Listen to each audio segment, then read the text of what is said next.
रोगी को छाड़ी फेरिबा समय रे रास्ता रे दुर्घटनाग्रस्त होईछि एक 108 आंबुलेंस। तेबे रास्ता कड़रे थिबा गछ जोगु टळी जाईछि एक बड़ दुर्घटना,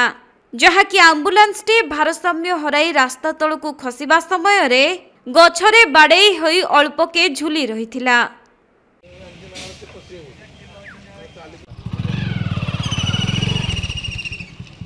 तेबे एपरी दुर्घटना घटिछि मयूरभंज जिला कप्तिपदा थाना अंतर्गत सोनपोल निकटरे। मिलिथिबा सूचना अनुसार उदला थाना श्रीरामचंद्रपुर गोष्ठी स्वास्थ्य केन्द्रर 108 आंबुलेंस कुमारमरा अंचलरू एक रोगी नहीं बालेश्वर जिला चिकित्सालय को जाइथिला। आउ राति पाखापाखि 2टा समय रे बालेश्वर रे रोगी को छाड़ी नीलगिरी कप्तिपदा होई श्रीरामचंद्रपुर फेरुथबा समय रे आज भोर समय रे एपरी दुर्घटना घटिछि, जहाँकि ड्राइवर को आखि लगी जिबारु भारसाम्य हराई आंबुलेंस टी सोन पोल तलकु खसी जाउथबा समय रे सौभाग्यवशत एक गछरे झुली रहिथिला, जहाँ फल रे एक बड़ दुर्घटनारू बर्ती जाइछंती आंबुलेंस रो 3 कर्मचारी। तेबे आंबुलेंस रे केवल ड्राइवर, हेल्पर एवं फार्मासिस्ट रहिथिबा बेले सेमानंको मध्यरू काहारी कोनोसी क्षति होई नथिबा जना पड़िछि। आमे जाइतलु कुआमरार बालेश्वर पेसेंट नहीं जाइतलु ड्रॉप करबा ड्रॉप कर आसतलु फेरुतलु और हेल्पर को कहूची आखि नागी जाउची मोर तुम पाखरे सुओनी सोन मना करची ताको से सोइतले मोर आखि नागी जाई हमर गाडीटा साइड हो जाई छै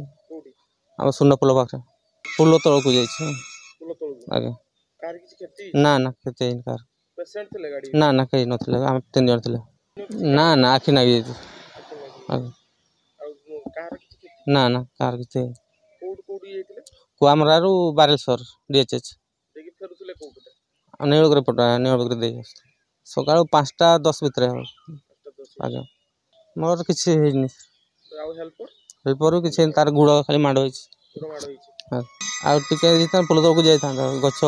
नेटपिक रोज।